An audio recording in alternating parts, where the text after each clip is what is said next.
Never thought the worst day of my life would begin with a casserole dish. My daughter-in-law showed up at my door holding one still warm, with that smile she only uses when she wants something, a smile I have learned over 12 years of knowing her, to read the way a farmer reads storm clouds. You see it coming. You just never quite believe it until the rain is already soaking through your coat. My name is Lorena. I am 68 years old. I live in a small house in Clarkston, Georgia. A modest place with a front porch where I keep two rocking chairs, a bird feeder shaped like a little red barn, and a row of potted marigolds that my late husband Roy planted the spring before he died. Roy passed 6 years ago from a massive stroke, went to sleep on a Tuesday night, and never woke up Wednesday morning. 41 years of marriage, and one morning it was just over. After he died, I kept the house and I kept his routines, because his routines had become mine a long time ago. I wake up at 6. I make coffee, 2 scoops of Folgers, a splash of cream, no sugar. I sit on the porch and watch the birds fight over the feeder. Then I water the marigolds. Then I figure out what the day needs from me. For 6 years, the days asked simple things. Grocery store, church on Sundays, Wednesday lunches with my friend Harriet, not the one in that list, a different Harriet, my Harriet, who has been my closest friend since we were both young mothers pushing strollers through Piedmont Park. My life was quiet, and it was mine, and I had made my peace with it. What I had not made peace with was the house on Sycamore Lane. Roy's mother had left that property to him when she passed back in 2009. It was a 3-bedroom craftsman on a corner lot, about 45 minutes outside Atlanta. We had rented it out for years, but the last tenants left in bad shape, and we never found anyone reliable after that. By the time Roy died, the place had been sitting empty for almost 2 years. Roof needed replacing. Kitchen was a disaster.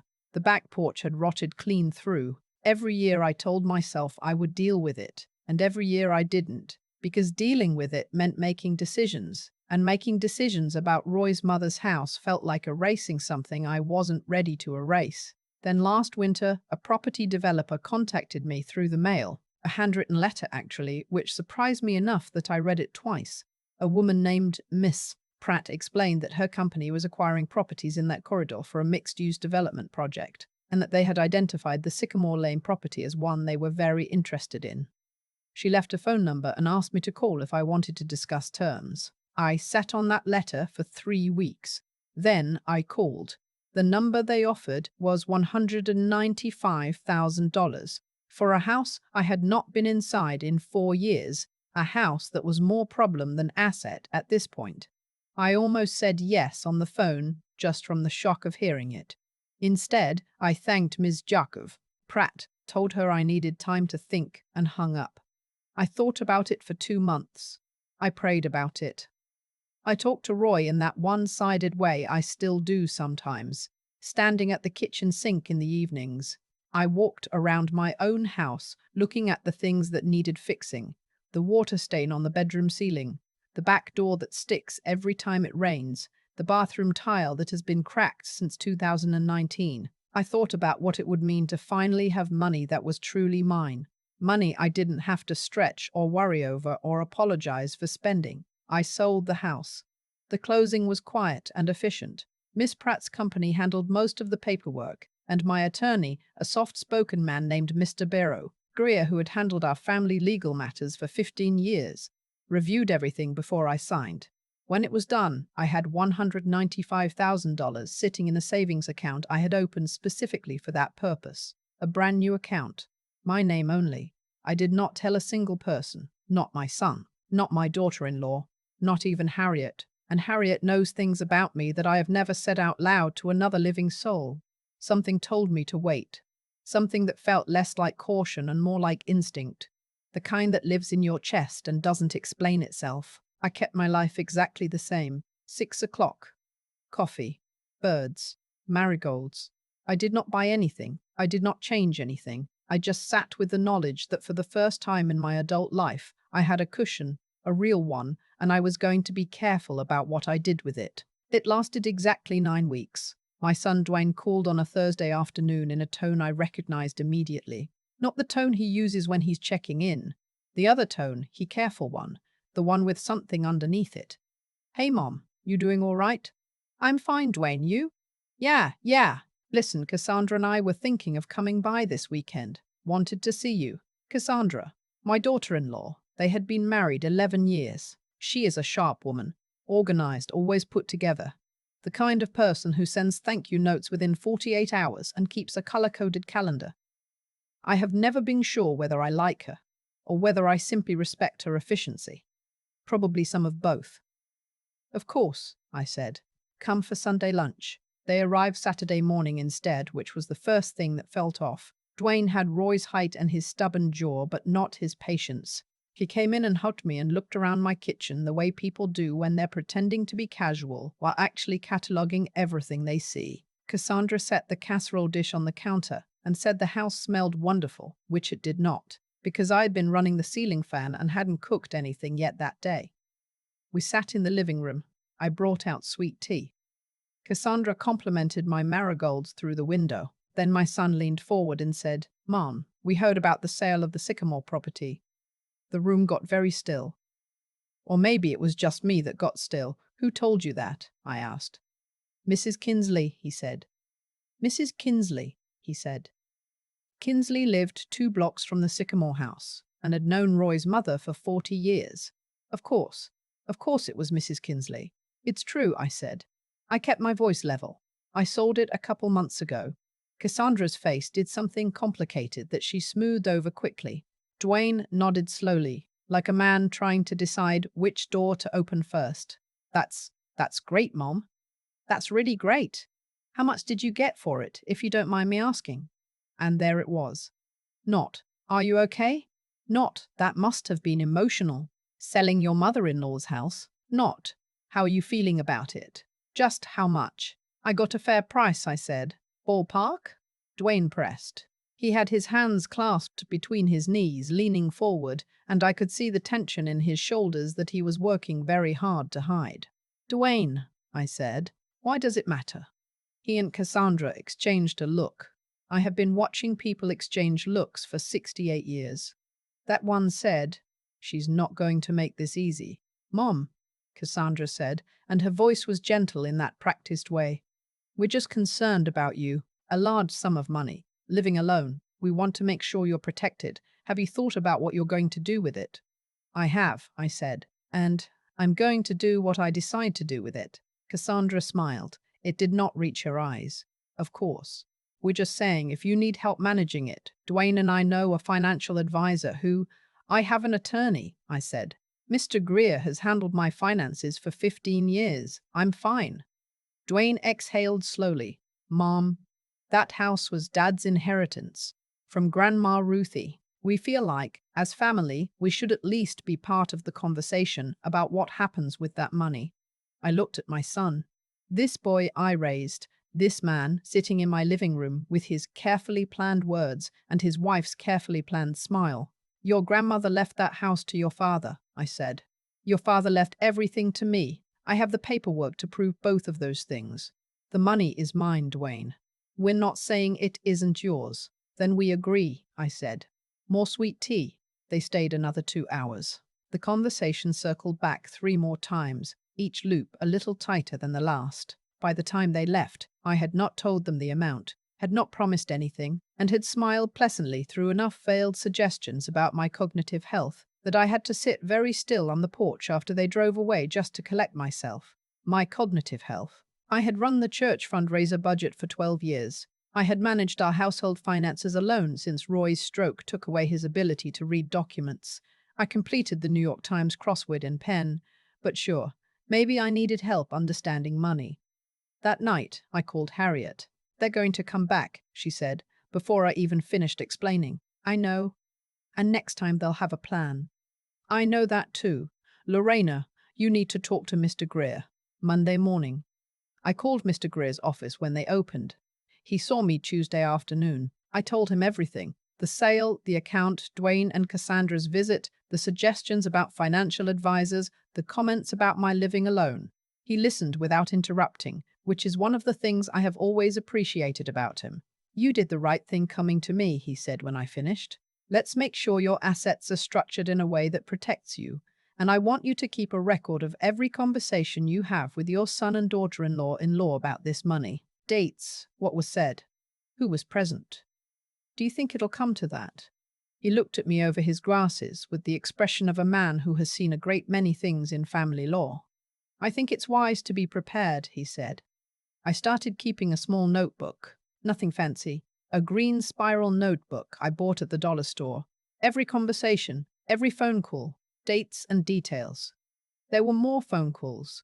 Dwayne called every few days, casual at first, then with an increasing edge underneath the casualness. Cassandra sent me an article about elder financial planning with a little note that said she thought I might find it interesting. My son's brother-in-law, a man named Curtis, who I had never particularly liked, left me a voicemail saying Dwayne had mentioned I was going through some big financial changes, and if I ever wanted a second opinion on anything, he knew people. Curtis, who had declared bankruptcy twice before he was 45. I wrote it all in the green notebook. 4 weeks after the first visit, Dwayne came alone.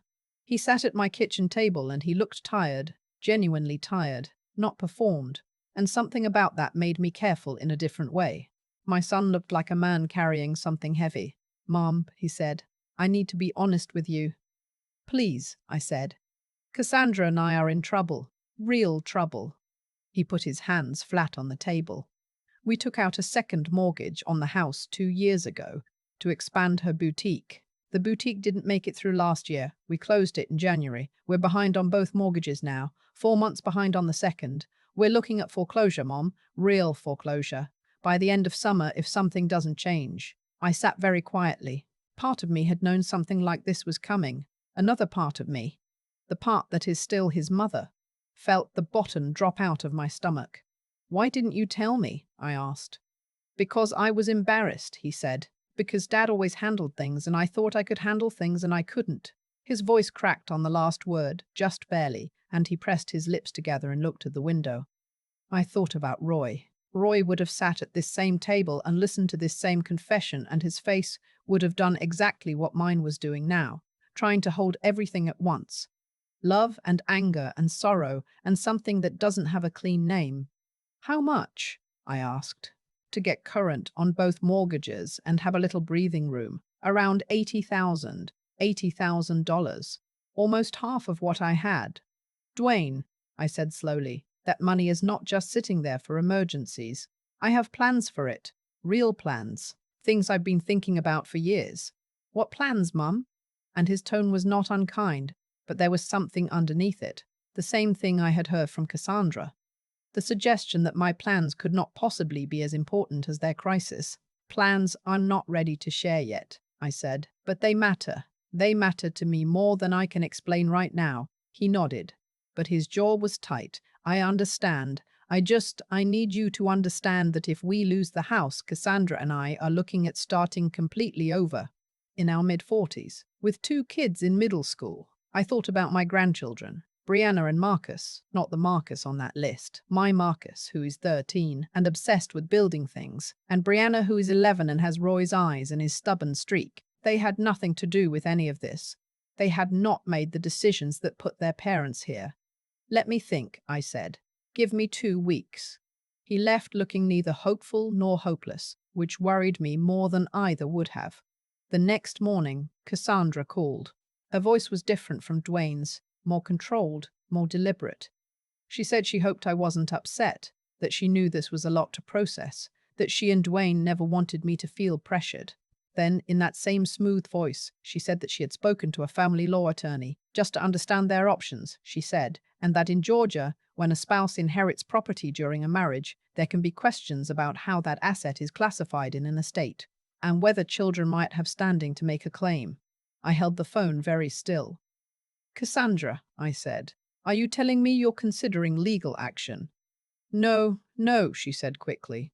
"Of course not. I'm just saying we looked into it. We wanted to understand the landscape." After I hung up, I sat at the kitchen table for a long time. Then I picked up the phone and called Harriet. "She's laying groundwork," Harriet said. "Lorena, listen to me. Call Mr. Greer today." I called Mr. Greer that afternoon. I read him the notes from my green notebook. He was quiet for a moment after I finished. "She's wrong about the law," he said. "The property transferred to you cleanly through Roy's will. Your son has no legal claim to the sale proceeds." But the fact that she's consulting attorneys and mentioning it to you directly, that's a pressure tactic. They're hoping you don't know your own rights. What do? You let me send a brief letter to their attorney, if they have one, clarifying the legal position, and you continue documenting. And Lorena, I want you to think about whether you have anyone other than Harriet who knows about your situation.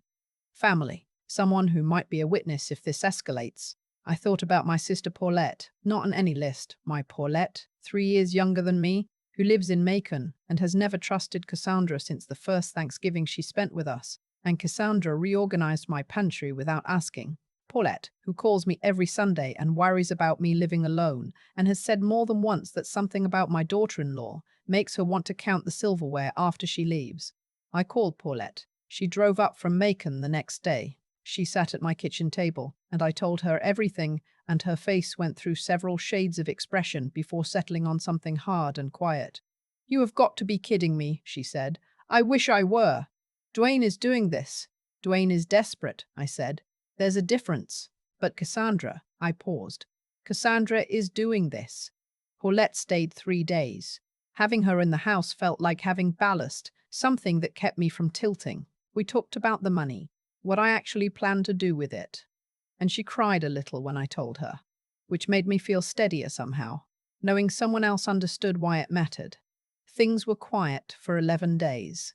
Then my son showed up on a Wednesday evening without calling first. He had Cassandra with him, and a man I had never seen, heavy set, maybe 50, wearing a sport coat and carrying a leather folder. He introduced himself as a financial consultant who had worked with a lot of families in situations like mine. A situation like mine. A 68-year-old woman who had sold her own legal property. "I didn't invite anyone to my home," I said, standing in my doorway. "Mom, just hear him out." "Dwayne, I did not invite this person to my home." I looked at the man in the sport coat. "I'm going to ask you to wait in your car, please." His eyebrows went up, but he went. I let Dwayne and Cassandra in. We sat in the living room. I folded my hands in my lap, and I waited. "Mom," Cassandra began, "we just thought I am going to stop you," I said, "and I am going to say something, and I need you both to hear me clearly." I looked at my son, at his face, Roy's jaw, Roy's height, and none of Roy's patience. "Dwayne, I love you. I have loved you since before you took your first breath. And what I am about to say comes from that love, not against it." He was very still. "I am not going to give you $80,000. I am not going to give you any portion of that money. Not now, and not after more conversations, and not after you bring consultants to my front porch. My reasons are my own, and they are serious, and I am not going to explain them to you until I am ready. And if either of you ever again mentions my cognitive health, or suggests I need help managing my own affairs, or implies, in any way, that you have a legal claim to money that is mine by every law in this state, I will have Mr. Greer respond in writing, and we will let the court sort out exactly whose money this is." Cassandra's face had gone very white. Dwayne looked at me for a long moment. Then he said, quietly, "Mom, we're going to lose the house." "I know," I said, "and I am sorry. I am genuinely sorry. But I did not put you in that position, and I cannot get you out of it at the cost of what I've planned." They left without the casserole dish. I found it in my kitchen later and sat it by the door to return. That night, I did not sleep well. I lay in the bed Roy and I had shared for 37 years, and I thought about Rihanna and Marcus, about what it means to watch your parents' house get taken away when you're 11 and 13. I thought about my son's face when he said, "We're going to lose the house." And I thought about my sister June, not June Hartwell on that list, my June, my younger sister June, who died of ovarian cancer in 2018 after 2 years of fighting it with everything she had. June had no health insurance when she was diagnosed. She was between jobs, had been for about 8 months, and the marketplace plan she'd applied for hadn't gone through yet. By the time she had coverage, the cancer had already spread. She spent the last 14 months of her life making impossible financial calculations. Treatment versus disease, groceries, specialist co-pays versus rent, which bill could wait another 30 days. She died owing $47,000 in medical debt. The collection agencies called me twice in the weeks after her funeral. I had made June a promise at her bedside. A specific promise. The kind you make when you know someone is listening to every word because they may not hear many more. I promised her that if I ever had the means, I would find a way to make sure other women in her situation had somewhere to turn. Not a cure, not a miracle, just a bridge, something to keep them from drowning in the paperwork while they were trying to survive the disease. $195,000 was not going to solve the American healthcare system, but it was enough to fund a real grant program, administered through an established nonprofit, directed specifically at uninsured or underinsured women in Georgia facing gynecological cancers. I had already spent 4 months in quiet conversation with an organization called the Southern Women's Cancer Alliance, working through exactly how it would function. The fund was going to be named for June. I had already drawn up the documents with Mr. Greer. That was what my children had been trying to take, not a vacation, not a shopping spree, June's fund. 2 weeks after Dwayne and Cassandra's last visit, I received a certified letter from an attorney's office I didn't recognize. It was 3 pages long and full of language about contested inheritance and fiduciary responsibility, and a request that I provide a full accounting of the Sycamore Lane sale proceeds. There was a suggestion, buried in paragraph 4, that given my age and the significant sum involved, a court-appointed guardian ad litem might be appropriate to review my financial decision-making. A guardian. For me, Lorena May Hutchins, who has filed her own taxes since 1978. I called Mr. Greer and read him the letter over the phone. He was quiet for a moment. They hired someone, he said. All right, let me respond. What does this mean for me? It means they're serious and they're wrong, he said. This letter has no legal teeth, Lorena. They cannot force an accounting. They cannot appoint a guardian without a court proceeding, and they would lose that proceeding. The question is whether they know that, or whether someone sold them on a strategy that sounds more powerful than it is. Mr. Counded. Greer's response letter went out within 48 hours. I did not read it before it went, because he told me it would be better if I didn't, and I trusted that. What I know is that it was 6 pages long. I did not hear from Cassandra or Dwayne's attorney again.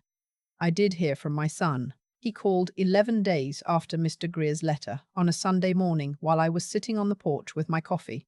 His voice was different this time. The strategy was gone from it. What was left sounded like my son, tired and ashamed and not sure what to say. Mom. Dwayne. A long pause. I didn't know she'd sent that letter until after it went. Do you believe that's an excuse? Another pause. No. I looked at the bird feeder. A pair of chickadees were fighting over the same perch, which they do every morning, which always seems inefficient to me given that there are 4 other perches available. Dwayne, I said, I need to ask you something, and I need you to answer me honestly. Okay. Did Cassandra tell you about the letter before she sent it? Or did she make that decision without you? The pause was long enough to be its own answer. She told me the attorney was sending a letter. She said it was just to protect our interests. She didn't tell me it was about guardianship. I closed my eyes. Your wife tried to have a court declare me mentally unfit to manage my own money. Do you understand that? His voice, when it came, was very quiet. Yes. I need you to understand what that would have meant for me, for my life, for every decision I make from here until I die. Mom, I'm sorry. I know you are, but sorry and done are different things. I set down my coffee cup. I am going to tell you now what I plan to do with the money, because I think you deserve to know, and because I want you to sit with it. I told him about June, about the promise, about the Southern Women's Cancer Alliance, and the grant fund, and the fact that the paperwork was already drawn up. I told him that the fund would help women who were exactly where June had been, sick and scared, and running out of options, and running out of time. He did not say anything for a very long time. When he spoke, his voice had something in it I had not heard since he was a boy. Aunt June, he said. Mom, I didn't know. You didn't ask, I said. Not cruelly, just as the fact it was. Dwayne and Cassandra lost the house. It happened in late spring, a foreclosure sale on a Thursday morning that I knew about because my son called me the night before, not to ask for anything, just to tell me. They moved into an apartment in Decatur, a 2-bedroom that was tight for 4 people, but not impossible. Cassandra got a job managing inventory for a medical supply company. Dwayne picked up additional shifts at the engineering firm where he'd worked for years. Slowly, from what Harriet told me, things began to stabilize. My grandchildren came to stay with me for a week that summer. Brianna helped me repot the marigolds. Marcus fixed the stuck back door using a YouTube video and a plane he borrowed from a neighbor's garage, and when he was done, he opened and closed that door 6 times just to hear it swing smooth. I did not talk to them about any of it. They were children. It was not theirs to carry. The June Hutchins Women's Cancer Fund was officially established on what would have been my sister's 63rd birthday. I was there for the signing, in Mr. Greer's office, with Harriet beside me and Paulette on the phone from Macon crying in the good way, the relieved way. The Southern Women's Cancer Alliance director shook my hand and told me the fund would begin accepting applications within 60 days. I thought about June sitting across from me in the hospital, her hands thin in mine, saying, Lorena, don't let this happen to somebody else if you can help it. Don't let them drown in the paperwork. I told her I wouldn't. Dwayne came to the signing. I had not asked him to. He showed up in the parking lot as I was walking in a shirt and tie, looking like a man who had driven an hour to do something he wasn't sure he'd be welcome to do. We stood on the sidewalk in the August heat for a moment. I just wanted to be here, he said. If that's okay. I looked at my son, 44 years old. Roy's jaw, tired eyes that were starting, finally, to look like they were resting a little. Come in then, I said. We are not the same as we were. I don't know if we will ever be. There are things that happened that do not simply unhappen because the people involved feel sorry. Cassandra and I are civil, careful, measured, civil, and that is probably what we will be for a long time, maybe permanently. Some distances are not closed, only managed. But my grandchildren come on Saturdays now. Brianna has started drawing, little sketches she leaves on my kitchen table. Marcus wants to take apart the ceiling fan in the guest room to see how it works, and I told him not yet, but probably yes, because Roy would have said the same thing. I am 68 years old, and I wake up at 6 every morning, and I make my coffee, and I sit on the porch, and I watch the chickadees fight over a perch they don't have to fight over. And I think about June. And I think about all the women who will get a phone call or a letter or a quiet moment in a doctor's office telling them that they are sick and that there is help and that they do not have to face this alone. I kept my promise. That is what the money was for. That is what it was always for. There's a moment I keep coming back to. I'm sitting on my porch with my coffee going cold, watching a pair of chickadees argue over a feeder with 4 empty perches, and I'm thinking, that's it. That's the whole story. People will fight bitterly over something that was never scarce to begin with, if they convince themselves it belongs to them. Dwayne and Cassandra didn't need my money. They needed to stop spending money they didn't have. But somewhere along the way, the story they told themselves shifted from we made bad decisions to we are owed. And once a person makes that shift, they stop being able to see you clearly. I wasn't their mother anymore. I was an obstacle between them, and something they'd already decided was theirs. I think about what it took for me to hold my ground. People hear a story like mine, and they say, good for you, you were strong. But strength isn't really the right word for what I was doing. What I was doing was choosing, over and over again, in the face of pressure that came from people I loved, to stay honest about what I knew to be true. That property was mine. That money was mine. And what I planned to do with it mattered, not because I needed to justify myself to anyone, but because June mattered. Because a promise made at a deathbed is a different kind of promise. I had to be smart about it. The Green Notebook. Mr. Greer. Calling Paulette down from Macon. Those weren't dramatic moves. They were just careful ones. I see women in situations like mine who wait too long to protect themselves because they're hoping the people they love will come to their senses. I understand that hope. I felt it too. But hope without documentation is just exposure. You have to be clear-headed enough to act while you're still hurting, and that is harder than it sounds. And then there's the part nobody talks about, what it costs you on the inside. Even when you're right, even when the law is on your side and your attorney sends the letter and the other party backs down, you still lie awake some nights thinking about your son's face. You still feel the weight of what didn't get to be. I had imagined, somewhere in the back of my mind, telling Dwayne about June's fund together, maybe over Sunday dinner, maybe with the kids there. Watching his face when he understood what I'd been quietly building, that version didn't happen. What happened instead was harder and messier and real, but I kept the promise. That's what I come back to every time. June's fund exists. Women in Georgia who are sick and scared and running out of options are getting help because I didn't let grief or guilt or my son's desperation talk me out of what I knew was right. That's not a small thing. That's the only thing, when I'm honest with myself, that let me sleep again. I am 68 years old.